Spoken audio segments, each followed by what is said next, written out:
Hey Rockstar, Steve aka Void here. Welcome to another episode of RIFFSTARTER, where I help you play your favorite riffs from day one by removing those annoying speed bumps and roadblocks that slow you down. All the techniques and strategies from the show are based on my best-selling book, Practice Less, Play More, which you can grab at playsongsfaster.com. So welcome to today's episode. Today we are going to be sharing a heartfelt tribute to the late great Taylor Hawkins. It was very unfortunate what happened down in Colombia. But today's episode is going to be themed after one of the best songs. I think, a lot of people would, I don't know anybody who doesn't like this song. And that is Everlong by Foo Fighters. A great song. It was Color in the Shape was the first album. Well, Taylor didn't record on it, but he came in right after it was recorded. And so this was the first introduction to Taylor Hawkins, at least for me. And anyway, so it's going to be a special episode. A lot of different guitar players over the years who have coached, they've tried to play this song, and some of them have gotten tangled up for whatever reason. I'll show you a few different things that could happen, as well as ways out of it. But this is a great song, and it's one that I highly recommend that you explore because, one, it's in drop D. It's got some cool chords in it. It sounds very nostalgic. It's got a great drive. There's some octaves in there. There's also, some pushes. There's just different things in there that you just don't get in some other songs, and it's just a nice combination with a really catchy melody. So let's get to the riff. One of the problems that a lot of guitar players have is being able to play that. First of all, it's not the slowest riff. It's still, it's not a super fast riff, but it's fast enough that it could be challenging just because of that. But then there's also this sort of back and forth activity that happens between the single string, like the bass note, and then the chord. And so one of the reasons why a lot of guitar players get tied up with that is because what they're trying to do is they're trying to match their current skill level to the level of the riff. And what we want to do, and is what you probably learned if you watched more episodes of RIFFSTARTER, is we want to do the opposite. We want to take the riff and match it to your current skill level. That's how you play from day one. So let me first show you what a lot of guitar players would do when they're approaching a riff like this. Is, they get the tab, and then, okay, so you see, okay, so it's in drop D. So cool. So we're in drop D, and which means that the sixth string is tuned to D rather than E. Now, then you're seeing this pattern here. Okay, cool. Well, I'm playing two open strings. Okay, and then I play a power chord 9 and 11 here on the fourth, or on the fifth and fourth string. Okay, cool. And then I go back and forth between that. You can just see this back and forth pattern.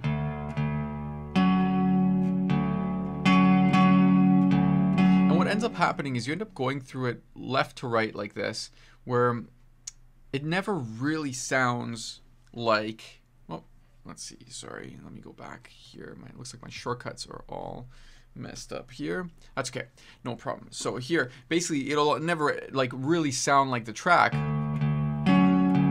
Like you're kind of going back and forth. And then even when you get a little more comfortable with that, it might always sound a little bit jagged and staggered like that. It just never really sounds smooth. So what we have to do is we have to simplify. Okay, like I said, instead of trying to match your current skill level to the level of the riff, match the riff to your current skill level. That's how you play from day one. So how do we do that? Well, there's a few different ideas that I'm going to share with you in order to simplify. Simplifying isn't just about slowing things down. Okay, simplifying is about taking something that's complex like this, like that, and actually simplifying it to your level so that you could play from day one. And very often you can play faster because now it's a simpler part and your brain just like, oh, okay, now I understand. Okay, so I'm going to share some ideas that you can use. Now, maybe one of these are going to work for you, maybe another one is going to work better, but I want to just share some ideas because I want you to get your mind thinking about simplicity versus just like, okay, let's just slow it down. Because even if you slow it down, when you try to speed it up, it might either still be staggered, or you might make a bunch of mistakes. It just doesn't fix it, okay? So we got to simplify, all right? Hey, Greg, how's it going, buddy? See you there. Sweet. All right, so basically what we're going to do, we could start off with the bass notes. So we have the bass notes here, okay? We have the bass notes, which is, we have the open D. Okay, so we have the open string, we have the 9th fret, we have the 5th fret, and then we have the 9th fret again. So getting the single string first is a way that you could start. You could put on the record, maybe even a little bit slower. Okay, but you're following along and it's steady. So the first thing to understand is that this whole thing has to be steady. If you're trying to play this back and forth pattern like that, it's just not necessarily going to be, it's not going to be easy to keep steady like that for a lot of guitar players. So we can start off with just the bass notes and slow it down a bit. You can put on the record and play along with it. So the way that this would go 1 and 2 and 3 and 4 and 1 and 2 and 3 and 4 and 1 and 2 and 3 and 4 and 1 and 2 and 3 and 4 and 1 and 2 and 3 and 4 and 1 and 2 and 3 and 4, 1 and 2 and 3 and 4. And so you figure out the amount of bars. Like this would be 1 and 2. This would be 2 bars on the open string, 2 bars on the 9th fret, 1 bar on the 5th fret, and then 2 bars on the 9th fret. So you map that all out, but it's more about what you're playing here that makes it accessible, where you play along with the record. So that's the first step. So that would be like level 1, let's say. Okay, so instantly you're able to play along with the record. Okay, you've simplified it so you can follow along. Great. Maybe you even rest your hand a little bit on the guitar so that you can you're supported there. That's one thing. You might say like, okay, but that doesn't really sound like Everlong. Well, that's not the point. At first, what we want to do is we just want to get into the game, get into the track. So once we could do that, then what we could do is we could actually play the chords, maybe just strum the whole thing, but no back and forth. And again, we can play slower, but it's nice and steady right from the beginning. So we have same amount of stuff, okay, still the 2 bars, but we learn the chords, okay, we learn the chords and we can play along. Actually, you could even simplify that further. You don't even have to play this sort of power chord shape. You could just go like this with 1 finger, just with the index finger.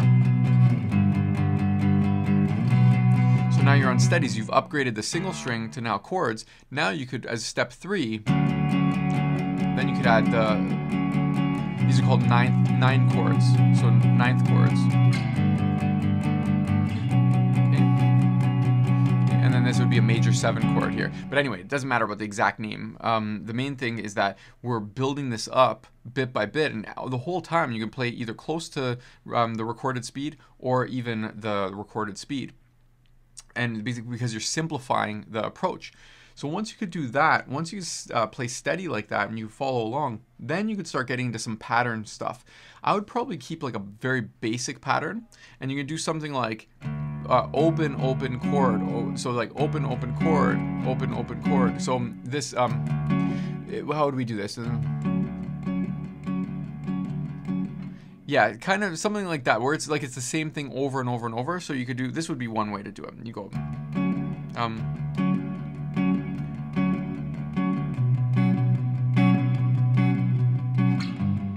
you can do like one shot on each. So it'd be like strum, strum, chord. So strum, strum, chord, strum, strum, strum, chord. You basically create a pattern, and again, it's got to be a pattern that makes sense to you. It doesn't have to be the pattern that's on the record, and here's why. Is because the pattern on the record isn't necessarily like, let me see if I can change the screen here. Yeah, so the pattern, and zoom in. For some reason my computer screwed that up, but it's okay. So the pattern here is like open, open chord, open chord, chord, open chord, chord, open. It's just like already confusing, okay?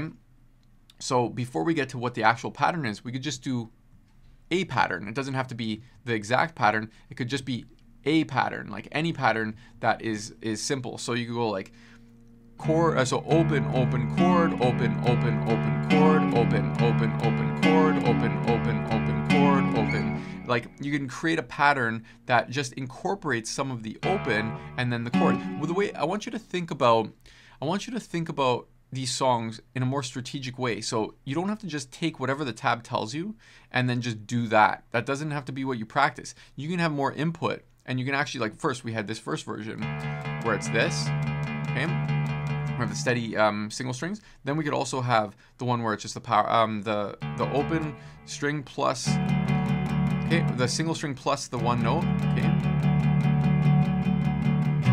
Okay, once we could do that, then we could add the extras. So we had the ring finger.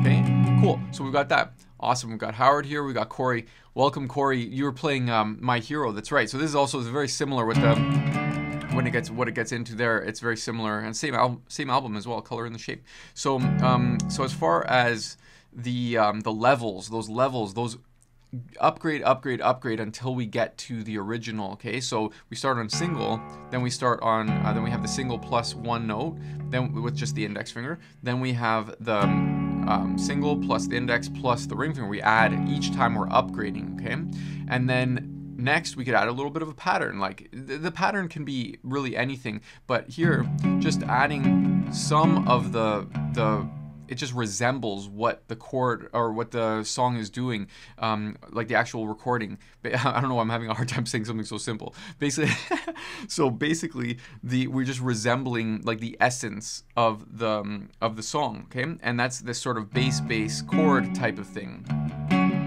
So we're just getting some of that going, okay? Getting some of that going, and then once we could do that, that's when we start to get into what the actual pattern is on the song, because this is what the important part is.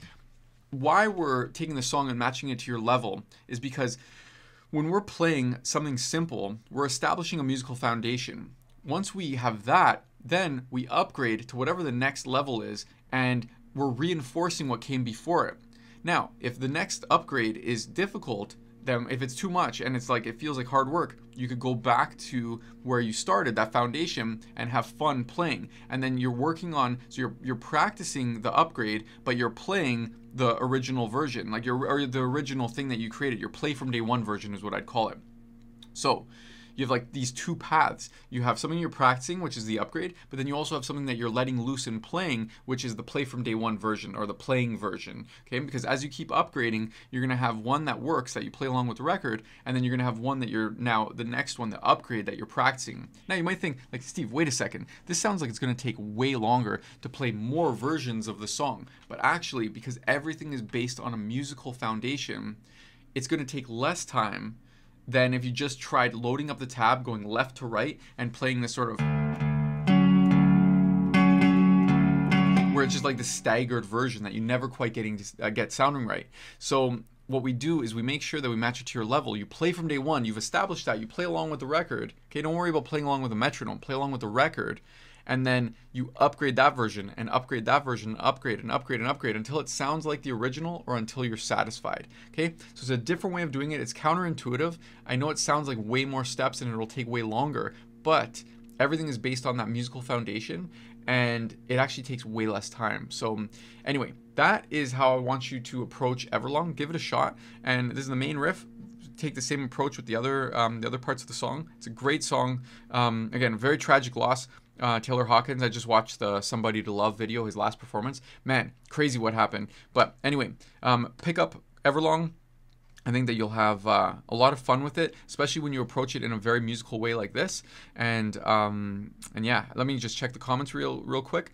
Let's see here. So yeah, simple, less roadblocks for sure. And when you encounter a roadblock, you can think like, oh, this probably needs to be simplified. So then you just go back. Okay, and probably want to pick up my song simplifier cheat sheet. If you don't have access to that, then just let me know, and then I can send you the link. So Mike's saying, I found simplifying the strumming pattern worked really well for me when I learned the song. Definitely a weird one. Yeah, it could for sure trip you up, for sure, because it's just not like when you have it, when you can play it, you're like, oh yeah, that's pretty simple. But getting to that place is not always so simple. So starting with something super simple, upgrading it, it'll be just way easier. Your brain is going to be have